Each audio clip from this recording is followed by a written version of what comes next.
Good morning, good afternoon, and good evening. This is Dr. Paul Ezike, and welcome to my platform. Mr. Peter Obi, the Labour Party presidential aspirant in the last presidential election.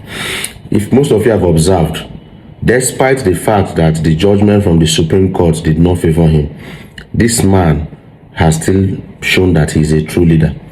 He's still moving around from one part of Nigeria to the other. He has visited Jos, visited Ibadan, Ekiti, Nsukka, different part of Nigeria, Onitsha, Anambra State, to see people one way or the other and to encourage them. Now, this is very different from what some other people have done. I always say it, maybe before election you go know who be leader. Now after election you go know who be leader. Because some people, after the election, they don't disappear. And we're expecting them again by 2027. Nigerians, don't forget. I've said this severally with that number. The only time to know the true heart of somebody, especially Nigerian politicians, the only time to know who they really are is not during election. 6 months to election, 1 year to election. During those times, there are plenty of pretenses now. They do better. They do give away. It's after election that you will know the true heart of a leader. After election, and maybe the person loses the election, that is when you will know the true heart of a leader.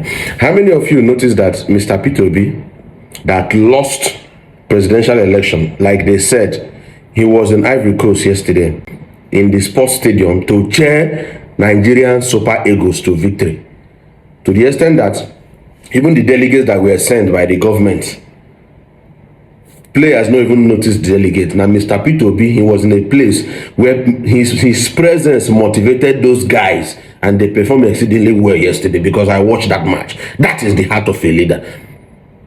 Sometimes I'm even meaning to ask him, sir, how are you everywhere at the same time? Because he's even working harder than most people that were even elected. That is the heart of somebody. Let us not forget all this time.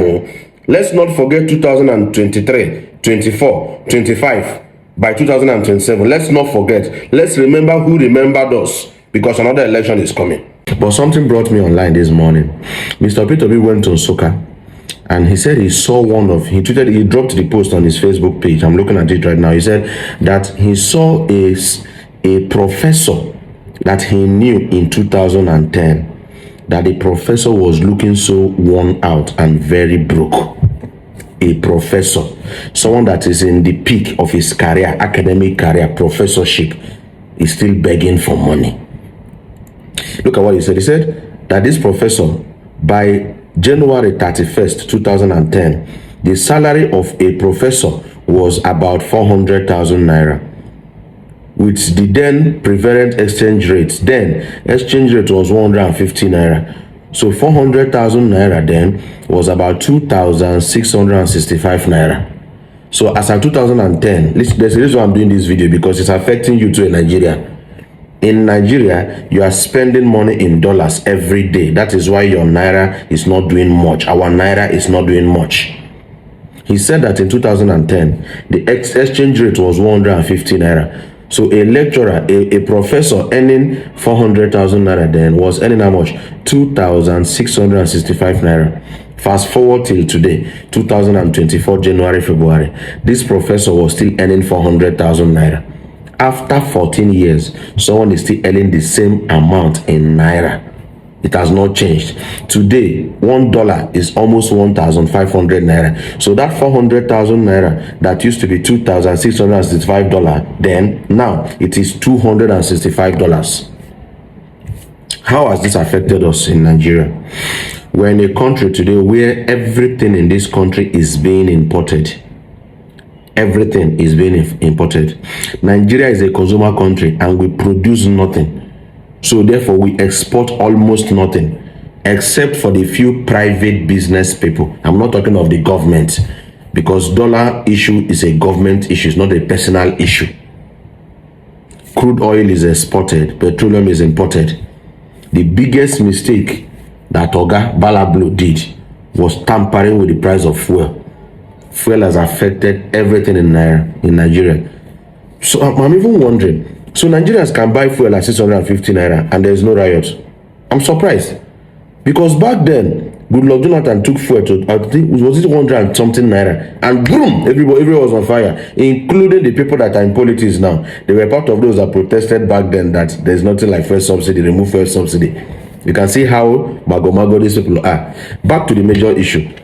What has happened to us in Nigeria today? Everything is imported. Your cars are imported. A car of 2 million naira 4 years ago is 7 million naira today. So your salary is still the same. You could save your salary to buy a car, but you can no longer save your salary to buy a car today. That is the effect of dollar increase. Back then, we used to buy fuel at 100 and something naira. Today, fuel is 600 and something naira in different parts of Nigeria. And it has affected transportation, it has affected hotel bills, it has affected school fees, it has affected everything. So the reason why this is touching a lot of Nigerians right now, I said it, every Nigerian listening to me, including myself, we buy things in dollars. This t-shirt was not produced in Nigeria. It was produced over there.